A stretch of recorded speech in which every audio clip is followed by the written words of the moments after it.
Je suis rentré chez moi et j'ai trouvé ma femme et ma fille silencieuses. Puis ma femme a murmuré, « Il y a quelque chose que tu dois entendre », et ma fille m'a regardé droit dans les yeux. C'était un jeudi soir tranquille dans notre maison à 2 étages, juste à l'extérieur de Lyon.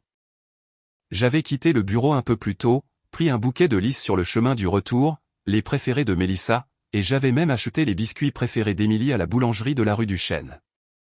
Juste un petit geste. 16 ans de mariage m'avaient appris que ce n'étaient pas toujours les grandes choses qui comptaient. Parfois, c'était de rentrer tôt avec des fleurs, des sucreries et un cœur plein de gratitude pour ce que nous avions construit ensemble. Mais quand j'ai poussé la porte, j'ai tout de suite su que quelque chose n'allait pas. Il n'y avait pas de musique, pas d'agitation dans la cuisine. Pas d'Émilie qui chantonnait faux depuis sa chambre à l'étage, juste le silence. Je suis entré dans le salon. Mélissa et Émilie étaient assises côte à côte sur le canapé, comme des statues. Pâles, immobiles, pas même une lueur de bienvenue dans leurs yeux. La télévision était éteinte. Leur téléphone reposait, intact, sur la table basse. « Salut », ai-je dit, toujours souriant, en levant le bouquet d'un léger mouvement. Surprise. Aucune réponse. Les lèvres de Mélissa se sont entr'ouvertes, mais il lui a fallu encore quelques secondes pour parler. Sa voix n'était qu'un murmure, comme si les mots lui faisaient mal. « Julien, nous devons parler. » Je suis resté là, dans mon pantalon de costume et mon blazer, les fleurs dans une main, ma mallette toujours suspendue à l'autre. Je n'ai pas bougé, le souffle coupé dans ma gorge. « J'aurais dû te le dire il y a longtemps », a-t-elle poursuivi, les yeux fixés sur un point quelque part près de mes pieds. Mais je ne l'ai pas fait. Et maintenant, nous ne pouvons plus continuer à faire semblant. Faire semblant ? Ai-je demandé, la voix soudainement sèche. Elle a hoché la tête, ses mains se crispant l'une sur l'autre. J'ai fait une erreur, Julien. Avant que nous nous marions, juste avant. J'ai été avec quelqu'un d'autre, une seule fois. Je pensais que ça n'avait pas d'importance. Je pensais que ça ne changeait rien. La pièce s'est mise à tourner. Mon cœur battait dans mes oreilles. J'ai cligné des yeux, une fois, 2 fois. « Qu'est-ce que tu es en train de dire, Mélissa ?» Elle a dégluti difficilement. « Émilie n'est pas biologiquement ta fille. » Ma bouche s'est ouverte, mais aucun mot n'est sorti. Mon regard s'est tourné vers Émilie. Ma fille, ou la fille que je pensais être ma fille, était assise, figée, sans ciller. « Je ne comprends pas », ai-je dit, la voix brisée. Le ton de Mélissa est devenu plus plat. Son vrai père, il a repris contact. Il veut faire partie de sa vie maintenant. Et nous avons décidé que nous allions la laisser aller vivre avec lui. J'ai regardé Émilie, cherchant désespérément quelque chose. Un déni, de la confusion, une seule larme. Mais elle me fixait simplement avec quelque chose de froid dans les yeux, comme si elle avait déjà répété cette scène. « Je vais avec lui », a-t-elle dit. « C'est mon vrai père. » Voilà. Sans même un tressaillement. Le bouquet a glissé de mes doigts. Les lys sont tombés sur le parquet, leurs pétales s'abîmant à l'impact. Personne n'a bougé pour les ramasser. Tout en moi s'est transformé en verre. 16 ans, 16 anniversaires, des milliers de déjeuners préparés, de trajets en voiture, d'histoires avant de dormir, de foires scientifiques, d'appareils dentaires, de nuits blanches, de mots écrits à la main pour les jours de maladie, de brochures universitaires que j'avais secrètement gardées dans le tiroir de mon bureau. Et rien de tout cela ne comptait. Plus maintenant. Je vois, ai-je dit. Je n'ai pas crié. Je n'ai pas pleuré. Je suis juste resté là, un homme qui pensait avoir bâti sa vie sur du roc, pour réaliser que tout n'était que du sable. Personne n'a pu parler. Ni Mélissa, ni Émilie, ni moi. J'ai laissé les fleurs là où elles étaient tombées et je suis passé devant elles pour entrer dans la cuisine où le silence m'a suivi comme une ombre, parce que quelque chose en moi s'était brisé. Pas de manière bruyante ou dramatique, mais profondément, silencieusement, définitivement. Et pourtant, je savais que ce n'était que le début. Cette nuit-là, les lumières de la cuisine bourdonnaient doucement au-dessus de ma tête alors que je me tenais près du comptoir, fixant le bouquet de lys froissés qui gisait là où je l'avais laissé. Les bords des pétales commençaient à brunir. L'un d'eux était collé au cercle de condensation laissé par le verre d'eau intact de Mélissa. Je ne sais pas depuis combien de temps j'étais debout là. Le silence de la maison n'était pas paisible. Il était creux, comme si quelque chose de sacré en avait été arraché. J'ai entendu un craquement à l'étage, la porte d'Émilie, peut-être. Puis de nouveau le silence. Je n'ai pas appelé. J'ai juste continué à fixer ces fichues fleurs. J'ai tiré une chaise et je me suis assis, posant mes deux mains sur la table de la cuisine. Lentement, le poids des années s'est abattu sur moi. J'avais 20 ans, ai-je dit à voix haute à personne. Les mots m'ont surpris, mais ils ont jailli. 20. Elle a dit qu'elle était enceinte. Et moi, mon Dieu, j'avais peur. Je ne savais pas comment j'allais payer le loyer le mois suivant, encore moins élever un enfant. J'ai baissé les yeux sur mes mains, calleuses après des années de travail, de tous les emplois que j'ai pris pour que ça fonctionne. J'ai pris ce deuxième travail à l'entrepôt de nuit, puis celui à la station-service. Tu te souviens de ça? Elle était encore à l'école. Je rentrais à la maison, je dormais peut-être 3 heures avant que ses cours ne commencent, puis je repartais. Ma voix s'est légèrement brisée. Je me suis éclairci la gorge. Je le voyais encore dans ma tête. Ces petits matins où j'arrivais du travail juste au moment où elle partait, son sac à dos sur une épaule, les cheveux en chignon désordonnés, toujours pressés, oubliant toujours ses clés. Je les lui tendais, elle riait et disait, « C'est grâce à toi que tout ça fonctionne. » Ouais, c'est ce qu'elle disait. C'est grâce à toi que tout ça fonctionne. J'ai enfoui mon visage dans mes mains une seconde et j'ai laissé échapper un souffle qui ressemblait trop à un grognement. Pendant 16 ans, j'y ai cru. Je pensais que les sacrifices que nous faisions signifiaient quelque chose parce que nous les faisions ensemble. Je croyais que l'amour ressemblait à ça. À de la sueur, des dettes et des compromis. À rester. À être là quand c'était difficile.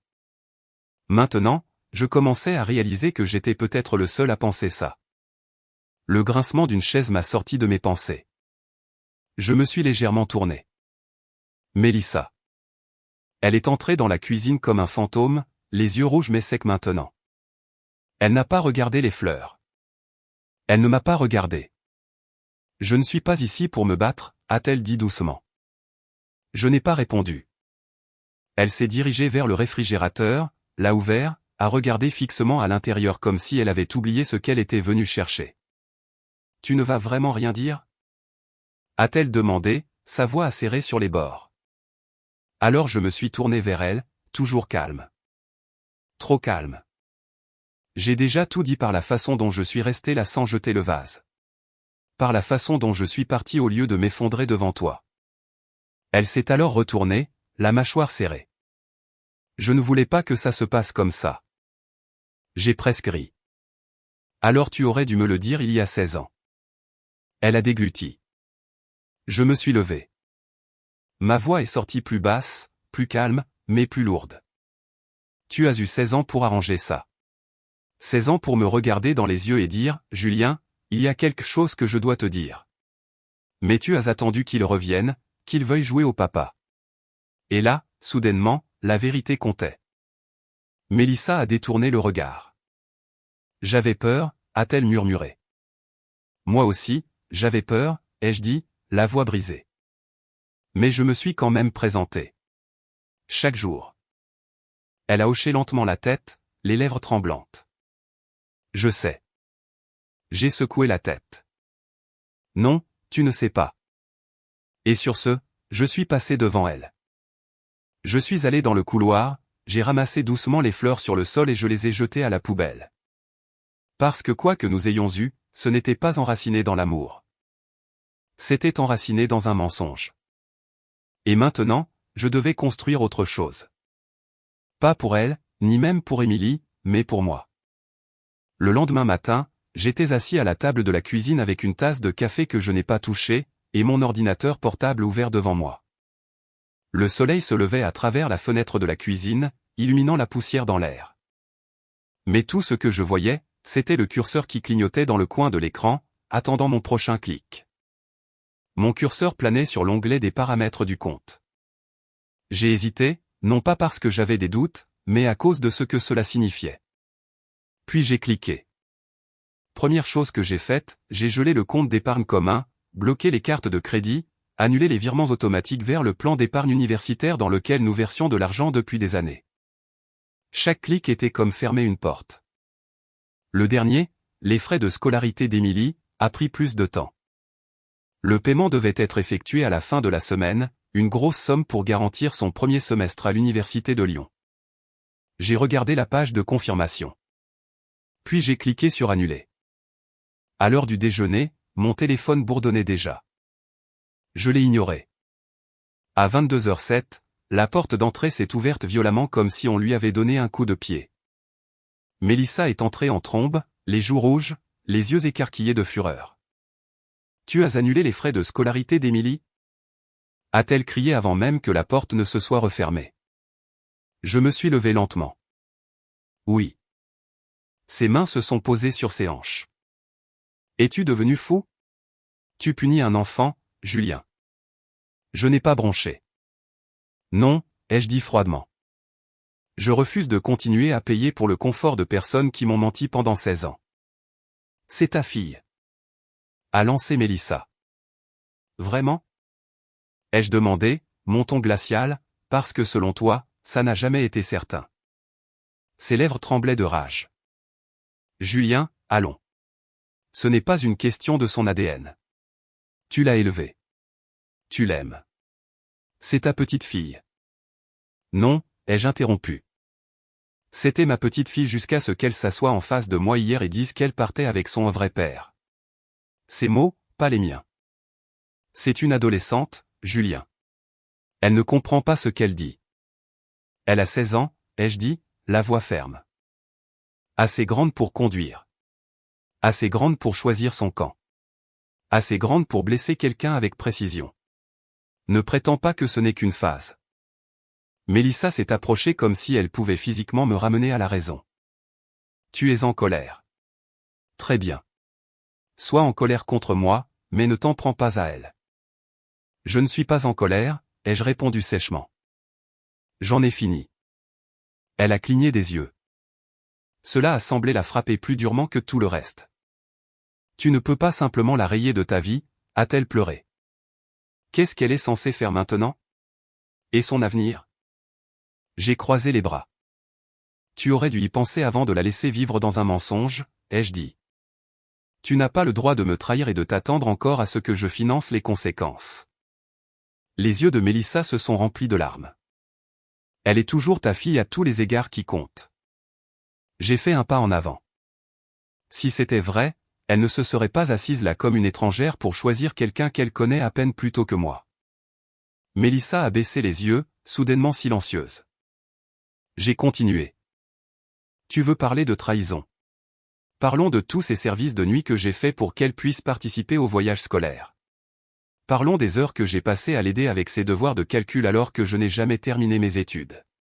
Parlons des appareils dentaires, des camps de football, des balles père-fille où je pensais que j'étais l'homme le plus chanceux du monde. Ma voix s'est brisée, mais je n'ai pas arrêté. J'ai cru en quelque chose qui n'était pas réel. Et maintenant tu me demandes de continuer à faire semblant, comme si rien n'avait changé. Mais ça a changé, Mélissa. Tout a changé. Elle a ouvert la bouche, puis l'a refermée. Un silence est tombé entre nous comme le bord d'une falaise. Elle a regardé autour d'elle dans la maison comme si elle ne la reconnaissait plus. Puis, à peine plus fort qu'un murmure, elle a dit, « Tu étais l'homme qui n'abandonnait jamais. » J'ai hoché la tête. Je le suis toujours, mais maintenant je me bats pour moi-même. L'expression de Mélissa s'est durcie. Sans un autre mot, elle s'est retournée et est sortie en trombe, claquant la porte derrière elle si fort qu'un cadre photo sur le mur a tremblé et est tombé. Je ne l'ai pas ramassé. Au lieu de cela, je me suis rassis à la table, j'ai rouvert mon ordinateur portable et j'ai regardé les transactions annulées. Pour la première fois en 24 heures, je ne me sentais pas impuissant. Je me sentais comme un homme qui recommençait à zéro. L'après-midi suivant, la pluie tapotait doucement contre les fenêtres du salon alors que j'étais assis dans mon fauteuil, lisant la même page pour la 3e fois sans en absorber un mot. La maison semblait différente sans la tension, plus vide, plus silencieuse. La sonnette a retenti. Je savais déjà qui c'était.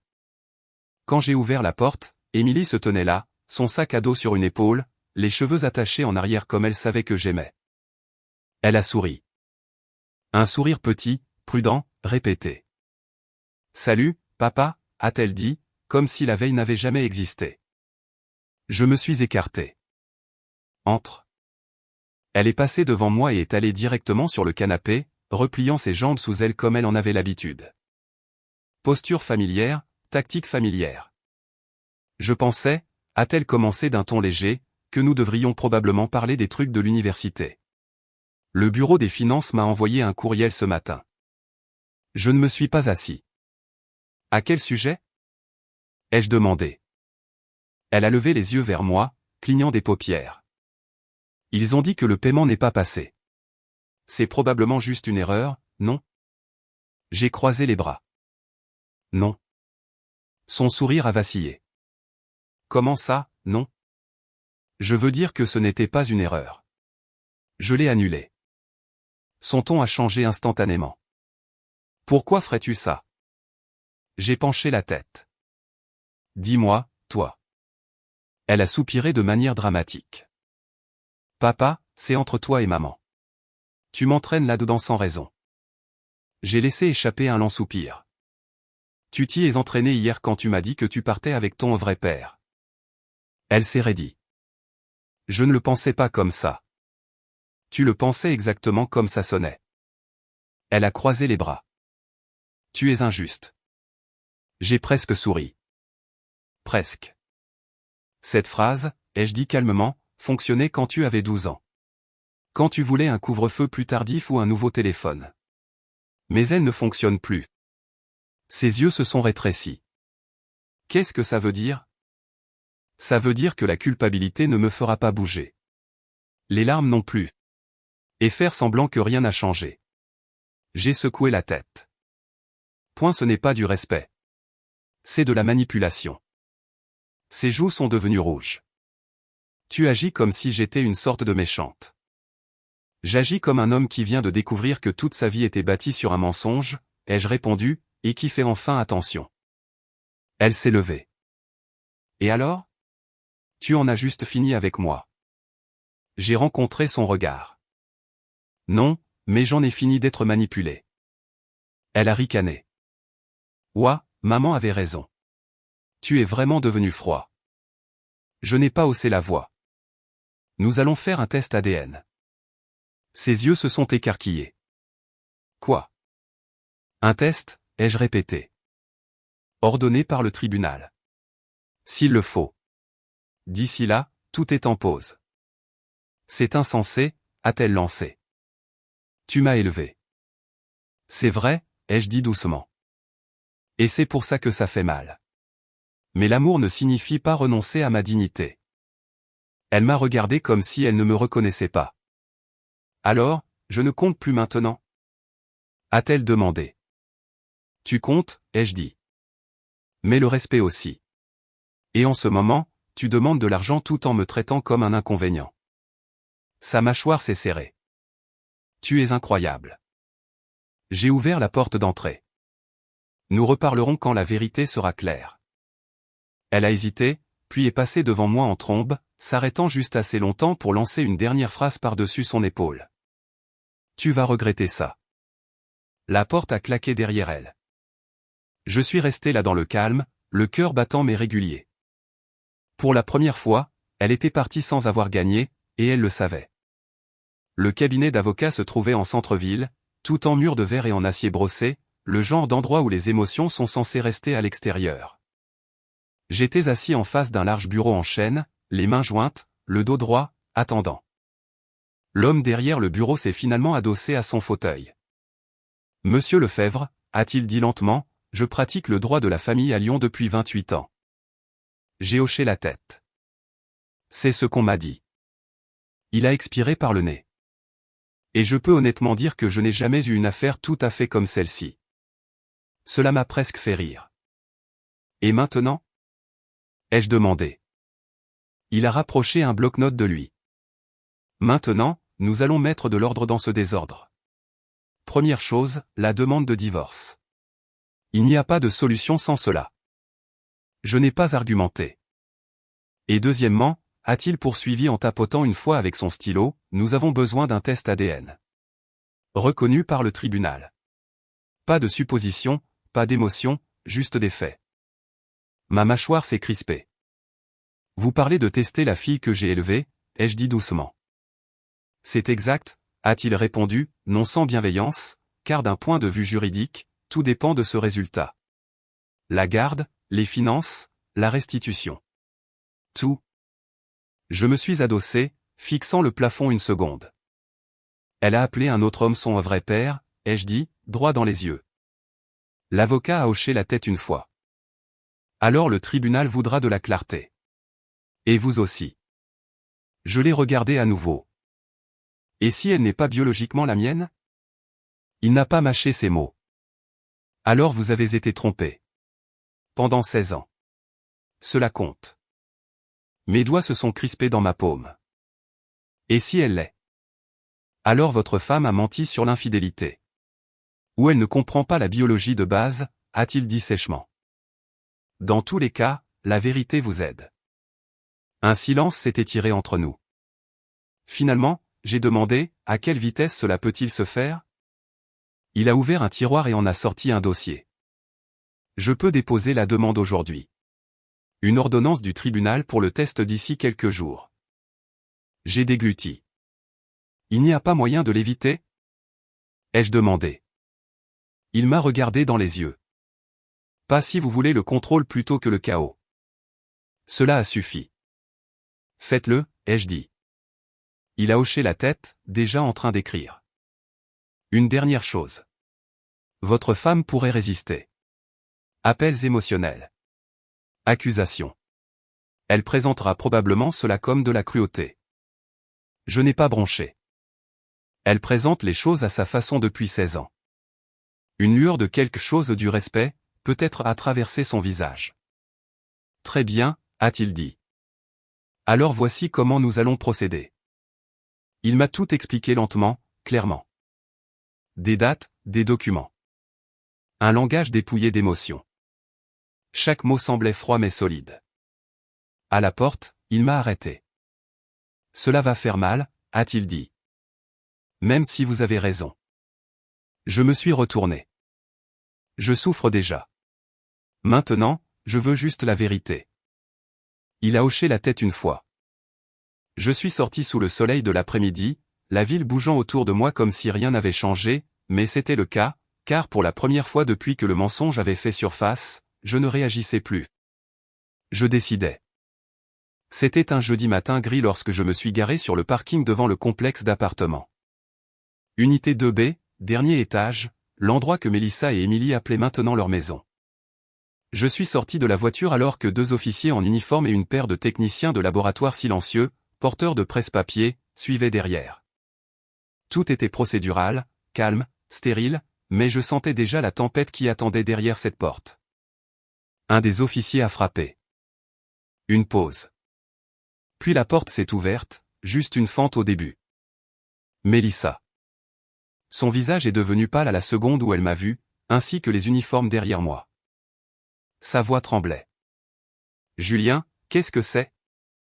Je n'ai pas répondu tout de suite. Un des officiers s'est avancé.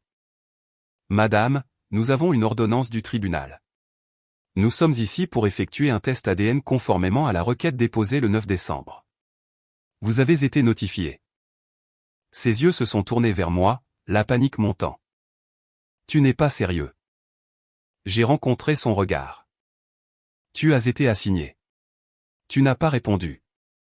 Elle a ouvert la porte plus grand, révélant Émilie assise à la table de la cuisine, écouteurs aux oreilles, téléphone à la main. Elle a levé les yeux, son regard se posant sur les écouvillons et les flacons que les techniciens de laboratoire déballaient. Elle s'est levée slowly. Qu'est-ce que c'est? A demandé Émilie, la voix prudente. Mélissa s'est placée devant moi, les bras écartés, bloquant l'entrée. S'il te plaît, ne fais pas ça, Julien. L'officier à côté de moi était patient, ferme.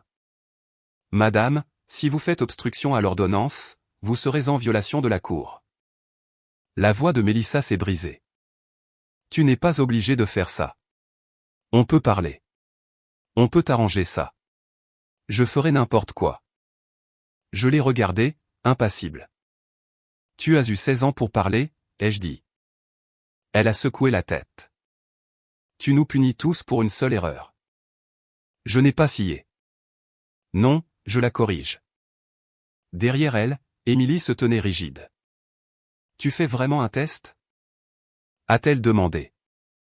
Je l'ai regardée, mais mon expression ne s'est pas adoucie. Oui. Pourquoi? A-t-elle murmuré. Parce que la vérité ne me fait pas peur, ai-je répondu. Elle n'aurait jamais dû vous faire peur non plus. Mélissa s'est de nouveau approchée, sa voix basse maintenant, frénétique. J'ai fait une erreur. J'étais jeune. J'avais peur. Mais tu nous as aimés. Tu l'as aimé. Je l'aime toujours, ai-je dit. Mais l'amour sans la vérité n'est pas de l'amour. C'est du contrôle. Des larmes ont coulé de ses yeux. On peut revenir en arrière. S'il te plaît, laisse tomber et on peut repartir à zéro. Il n'y a pas de retour en arrière, ai-je dit, ma voix comme de la pierre. Un des techniciens de laboratoire a interrompu doucement. Nous sommes prêts. Je me suis écarté. Les officiers sont entrés les premiers, puis les techniciens. Mélissa est restée là, figée, les mains tremblantes, pendant qu'ils expliquaient la procédure à Émilie. Émilie n'a pas pleuré. Elle n'a pas crié, mais sa mâchoire était serrée. Ses yeux n'ont jamais rencontré les miens. J'ai regardé depuis l'embrasure de la porte l'écouvillon toucher l'intérieur de sa joue. Un petit acte, mais qui portait le poids d'une avalanche. Mélissa se tenait près du mur, les bras étroitement croisés, murmurant des prières ou des malédictions. Je ne pouvais pas dire. Après que le dernier échantillon a été scellé et signé, un des officiers s'est tourné vers moi. C'est bon. J'ai hoché la tête. Mélissa nous a suivis jusqu'à la porte, la voix brisée. Julien, s'il te plaît, ne jette pas tout. Je me suis arrêté sur le seuil. Je me suis retourné. C'est toi qui as tout jeté le jour où tu as décidé que je ne méritais pas la vérité.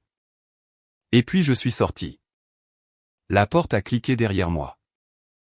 La salle d'audience sentait le vieux tapis et le papier neuf. Trop propre, trop silencieuse, comme un endroit qui prétendait ne pas être destiné aux personnes brisées. Des semaines s'étaient écoulées depuis le test. Je n'avais pas eu de nouvelles de Mélissa. Pas un message texte, pas un message vocal. Et Émilie, elle avait fait silence radio aussi. C'était peut-être leur façon de se préparer à la vérité. Ou peut-être qu'elle savait déjà. J'étais assis à la table du demandeur, les mains jointes, la mâchoire serrée. Mon avocat, Maître Dubois, s'est penché et a murmuré « Vous êtes prêts ?» J'ai fait le plus petit des hochements de tête. La juge Lambert est entrée. Robe noire, cheveux blancs, sans fioriture. Elle s'est installée derrière le banc et a ajusté ses lunettes. Cette audience a pour but de confirmer la paternité, d'examiner la demande de réparation financière du demandeur et de finaliser les termes préliminaires, a-t-elle commencé, la voix vive et sèche. Monsieur Lefebvre, Madame Lefebvre et Mademoiselle Émilie Lefebvre sont tous présents sur ordonnance du tribunal. J'ai jeté un coup d'œil de l'autre côté de la pièce. Mélissa semblait plus mince. Ses yeux étaient cernés, son maquillage minimal. Émilie était assise à côté d'elle, vêtue d'un chemisier bleu pâle qui semblait trop adulte pour ses 16 ans. Elle ne m'a pas regardé. La juge a ouvert un dossier. Le test génétique ordonné par le tribunal, traité au laboratoire Biocentre. Les conclusions sont les suivantes. Un silence s'est étiré. Le genre qui vous fait siffler les oreilles. La mineure, Émilie Rose Lefebvre, n'a pas de lien de parenté biologique avec Julien-Henri Lefebvre. Je l'ai senti me frapper, non pas comme une gifle, mais comme de la glace dans ma poitrine. Mes mains ont tressailli. Ma mâchoire s'est crispée encore plus fort. Une seule larme a perlé et a coulé avant que je puisse l'arrêter. Je l'ai attrapée avec ma manche rapidement, nonchalamment, comme si j'enlevais un insecte. Personne n'a parlé. L'air lui-même semblait se rétracter. La juge Lambert s'est éclairci la gorge et a continué à lire. De plus, le tribunal reconnaît la responsabilité financière de Monsieur Lefebvre au cours des 16 dernières années sous l'hypothèse de la paternité biologique. Cependant, à la lumière des nouvelles preuves, le tribunal statue que Monsieur Lefebvre a droit à un remboursement de toutes les contributions versées au fonds d'études postsecondaires de la mineure, totalisant 35 200 €. Un petit hoquet est venu de Mélissa. La juge a poursuivi, Madame Lefebvre, Mélissa, sera seule responsable du remboursement de ces fonds au cours des 5 prochaines années, car la tromperie relève de votre seule connaissance et action. Un échéancier de paiement sera soumis d'ici la fin du mois. Mélissa a levé la main, la voix brisée. Votre honneur, s'il vous plaît. Est-ce que cela ne vaut rien? La juge Lambert n'a pas scié. Ça valait quelque chose, jusqu'à ce que vous cachiez la vérité. Ce n'est pas une punition. C'est une correction. Émilie a bougé sur son siège. Ses yeux se sont tournés vers moi, puis se sont détournés aussi vite, comme si elle voulait dire quelque chose, mais sa bouche ne le lui permettait pas. Y a-t-il quelque chose que vous aimeriez ajouter, Monsieur Lefebvre? A demandé la juge. Je me suis levé. La salle d'audience ressemblait à un théâtre vide, mais j'ai gardé ma voix stable. Non, votre honneur. Je veux juste aller de l'avant. Alors, la séance est levée, a dit la juge en frappant le marteau. L'écho a été bref. Je me suis retourné, j'ai boutonné mon blazer avec des doigts tremblants, et je suis sorti. Sans un regard en arrière, sans un bruit derrière moi. Dehors, le vent était froid et pur. J'ai pris une grande inspiration, non pas de soulagement, juste de réalité. Je n'avais rien gagné, mais j'avais la vérité maintenant, et j'étais toujours debout. Il était un peu plus de 7 heures du soir quand j'ai entendu frapper. Un rythme doux, hésitant. 2 coups, une pause, puis un de plus. Pas le genre de coup qui appartient à un voisin ou à un livreur. Je savais déjà. J'ai ouvert la porte. Mélissa se tenait là, trempée par la bruine, son manteau à moitié boutonné, du mascara coulant sur ses joues. Elle avait l'air fatiguée d'une manière que je n'avais jamais vue auparavant. Pas seulement épuisée, vide. Sa voix est sortie, craquelée. Je peux entrer?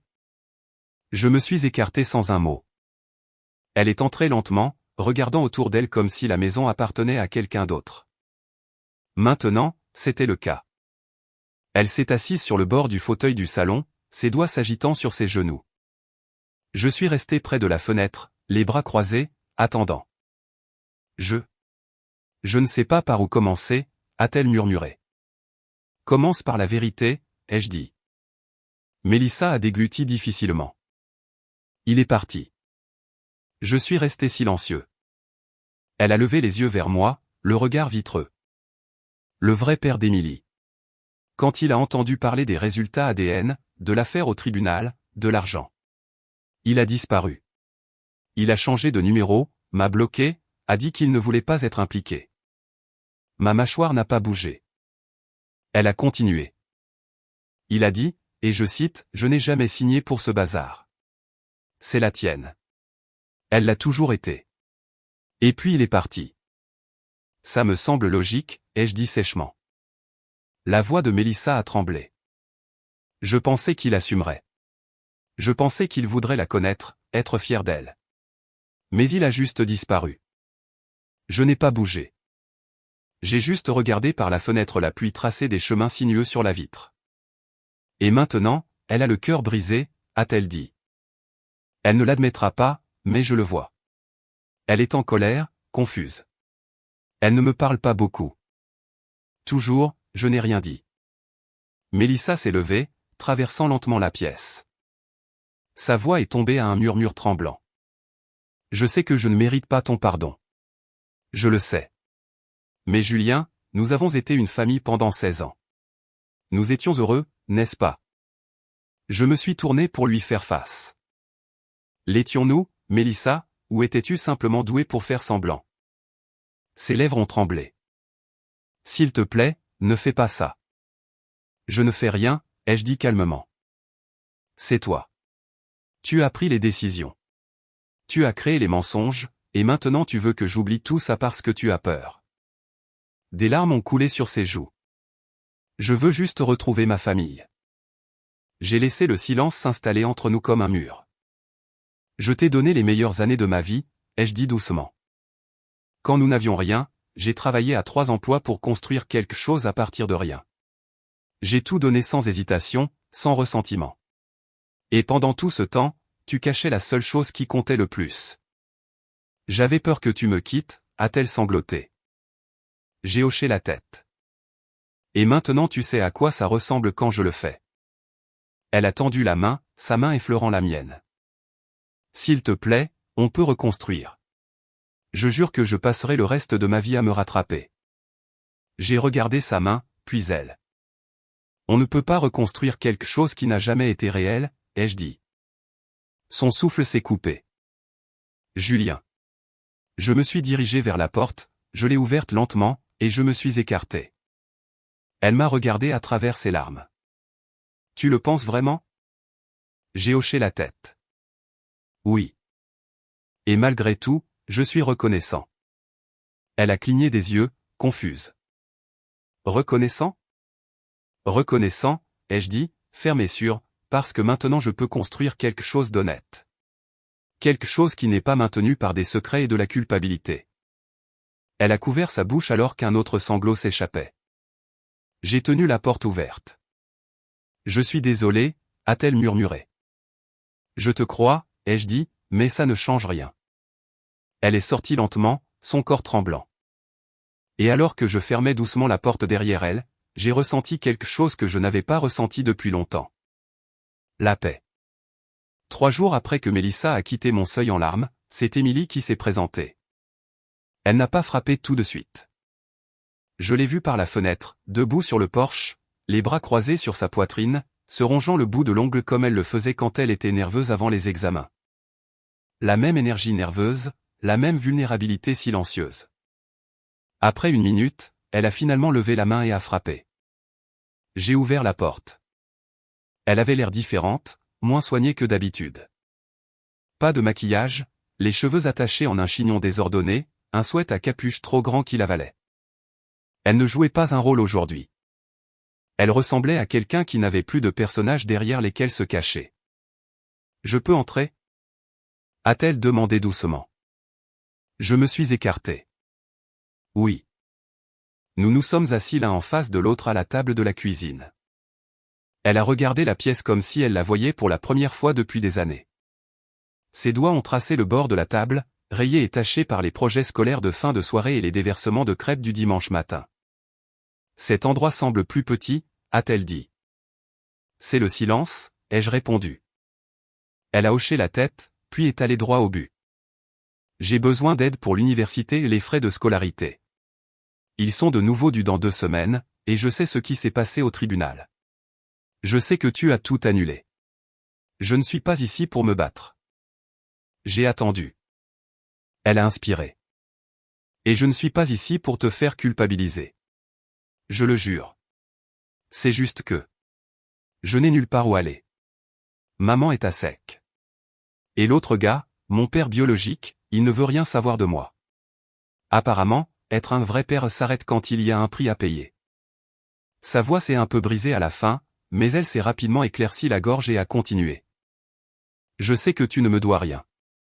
Je sais que j'ai dit des choses que je ne peux pas reprendre, mais je sais aussi que même si je ne viens pas de toi, tu es le seul homme qui ait jamais été là pour moi. Je n'ai pas parlé. Pas encore. Parce qu'une partie de moi souffrait encore quand je la regardais. Pas seulement à cause du tribunal. Pas seulement à cause de ce qu'elle avait dit, mais à cause des milliers de souvenirs qui ont afflué au moment où j'ai de nouveau entendu sa voix.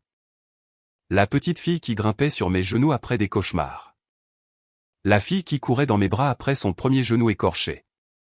Celle à qui j'ai appris à nager, à faire du vélo, à se garer en créneau un dimanche après-midi sur un parking de supermarché vide. Et puis le souvenir de sa voix, froide et distante, appelant un autre homme, vrai père. Celui-là brûlait encore. Je ne demande pas la totalité des frais de scolarité, a-t-elle dit. Juste assez pour combler le manque. Je peux travailler pour le reste. J'ai déjà trouvé un travail sur le campus. L'aide financière n'est pas arrivée comme nous l'espérions. C'est juste que je ne veux pas tout perdre maintenant. Finalement, je me suis penché en avant. Je ne vais pas te mentir, Émilie. Je voulais fermer la porte à tout ça. Toi, ta mère, chaque partie de cette trahison. Elle a baissé les yeux. Je sais. Mais ensuite je me suis souvenu, ai-je dit, de la foire scientifique en 6e. Tu avais construit ce volcan qui a explosé trop tôt. La peinture rose a fini sur le pantalon du directeur. Tu as pleuré tout le long du retour à la maison, mais au moment où nous sommes arrivés dans l'allée, tu planifiais déjà le projet de l'année suivante. Une larme a coulé sur sa joue. J'ai élevé cet enfant, ai-je dit. Pas pour le mérite, pas pour le contrôle, mais parce que je le voulais. Parce que je t'aimais. Je sais que tu m'aimais, a-t-elle murmuré. Et je ne peux pas prétendre que rien de tout cela n'est arrivé, ai-je dit. Mais je ne prétendrai pas non plus que les choses n'ont pas changé. Elle a hoché lentement la tête. Alors qu'est-ce que ça veut dire? Ça veut dire que je vais aider, ai-je dit. Mais seulement à une condition. Elle a levé les yeux. Plus de mensonges, plus de manipulation, plus de silence quand ça compte. Si tu veux une relation avec moi, elle doit être construite à partir de zéro, et elle doit être honnête. Elle a essuyé ses yeux avec sa manche. Je peux le faire. Je ne suis pas ton père biologique, ai-je dit. Mais j'étais là quand ça comptait. J'ai besoin de savoir que tu comprends ce que cela signifie. Je comprends, a-t-elle dit. Et je suis désolé pour tout. Pour la façon dont je t'ai traité, pour avoir pris le parti de maman, pour ne pas l'avoir vue plus tôt. Sa voix s'est de nouveau brisée. Tu as toujours été mon père. Je ne savais tout simplement pas à quel point cela signifiait jusqu'à ce que je te perde. J'ai expiré lentement. Puis j'ai hoché la tête. D'accord. Un long silence s'est écoulé entre nous. Puis doucement, Émilie a murmuré « Merci ». Je l'ai juste regardée. La fille que j'avais autrefois portée sur mes épaules dans un champ de citrouilles en octobre. La fille qui ne partageait pas mon sang mais qui a partagé 16 ans de ma vie. Peut-être que certaines choses étaient brisées au-delà de toute réparation. Mais peut-être que certaines choses, juste peut-être, pouvaient être reconstruites. Le soleil était chaud sur la cour de l'université cet après-midi-là, et les chaises pliantes s'étendaient sur la pelouse comme des rangées d'espoir. Les toges et les mortiers s'agitaient nerveusement. Des familles fières applaudissaient et acclamaient, criant des noms qui résonnaient sur le campus. J'étais assis près de l'avant, ma main tranquillement tenue par Claire, ma compagne depuis 1 an et demi. Elle serrait doucement chaque fois qu'elle me remarquait devenir silencieux. « Ça va » a-t-elle murmuré, jetant un coup d'œil avec un doux sourire. J'ai hoché la tête. Je me souviens, c'est tout. Le nom d'Émilie était le suivant. Émilie Rose Lefebvre, a annoncé le présentateur. Elle est montée sur la scène avec une confiance calme, sa toge vert foncé ondulant à chaque pas. Son sourire était large, son menton levé, et quand elle a accepté le diplôme, elle n'avait pas seulement l'air fière. Elle avait l'air libre. Claire s'est de nouveau penchée. On dirait qu'elle maîtrise le moment. C'est le cas, ai-je dit. Après la cérémonie, les familles se sont répandues sur la pelouse, posant pour des photos, riant, essuyant des larmes. Je suis resté sur le côté avec Claire jusqu'à ce que je la voie arriver à travers la foule. Émilie a foncé droit sur moi. Elle m'a pratiquement sauté dans les bras. Je l'ai serré fort, plus fort que je ne m'étais permis de le faire depuis des années. Son mortier s'est incliné sur le côté et ses bras m'ont entouré avec une sorte de force qui disait « Je sais ce que tu as fait pour moi. » « Tu es venu » a-t-elle dit dans mon épaule. Je me suis légèrement reculé, souriant. Je n'aurais pas manqué ça. Elle s'est tournée vers son groupe d'amis à quelques mètres de là et leur a fait signe de venir. C'est mon père, a-t-elle dit joyeusement. Celui qui m'a élevé. Ma poitrine s'est serrée, mais pas de douleur, juste quelque chose comme une conclusion.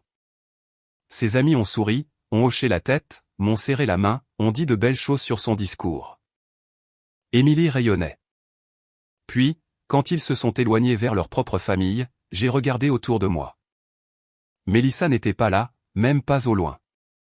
Je n'ai pas demandé. Je n'en avais pas besoin. Claire a suivi la direction de mon regard et s'est penchée. Elle n'est pas venue? J'ai secoué la tête une fois. Ça n'a pas d'importance. Parce que la vérité était que ce jour ne concernait pas qui s'était présenté. Il concernait qui était resté. Émilie a glissé sa main dans mon bras alors que nous retournions vers le parking, son diplôme serré dans sa main, le rire facile dans sa voix. Et pour la première fois depuis des années, j'ai ressenti la paix. Pas d'amertume, pas de regret, juste une fierté tranquille et solide. Je n'avais pas sauvé le passé, mais j'avais soutenu son avenir. La salle d'accouchement était remplie du doux bip des moniteurs et du rythme silencieux de la respiration de Claire alors qu'elle berçait notre nouvel-né contre sa poitrine. Je me tenais à côté d'elle, une main sur son épaule, l'autre touchant doucement les petits doigts du bébé. « Elle est parfaite », a murmuré Claire. L'infirmière a souri en regardant le paquet emmailloté. « Regardez cette tache de naissance », a-t-elle dit en soulevant doucement le bras du bébé. Juste là, sur l'avant-bras. Au même endroit que celle de papa. Le médecin a gloussé en levant les yeux. On dirait que vous n'aurez pas besoin de test ADN pour celle-ci. Claire a ri doucement. Mais je suis juste resté là, submergé, non pas par la peur ou le doute cette fois, mais par quelque chose que je n'avais pas ressenti depuis longtemps. La certitude. J'ai tenu ma fille dans mes bras, les regardé cligner lentement des yeux en découvrant le monde, et j'ai senti quelque chose s'installer profondément dans ma poitrine. Une sorte de paix qui n'était pas bruyante ou grandiose, juste réelle. Son nom était Lily. Ce Noël-là, une petite boîte est arrivée par la poste, adressée d'une écriture familière. Claire me l'a tendue avec un sourire curieux. À l'intérieur se trouvaient des jouets de bébé doux enveloppés dans du papier de soie et un mot écrit par Émilie pour Lily. J'espère qu'elle grandira avec ta gentillesse. Merci d'avoir toujours été mon père. Émilie, je l'ai lu 2 fois. Puis une 3e fois. Claire a posé sa tête sur mon épaule alors que je glissais le mot dans mon portefeuille, juste derrière une vieille photo d'Émilie à l'âge de 6 ans, souriant avec une dent de devant en moins. Je n'ai pas parlé. J'ai juste regardé autour de moi dans le salon, l'arbre,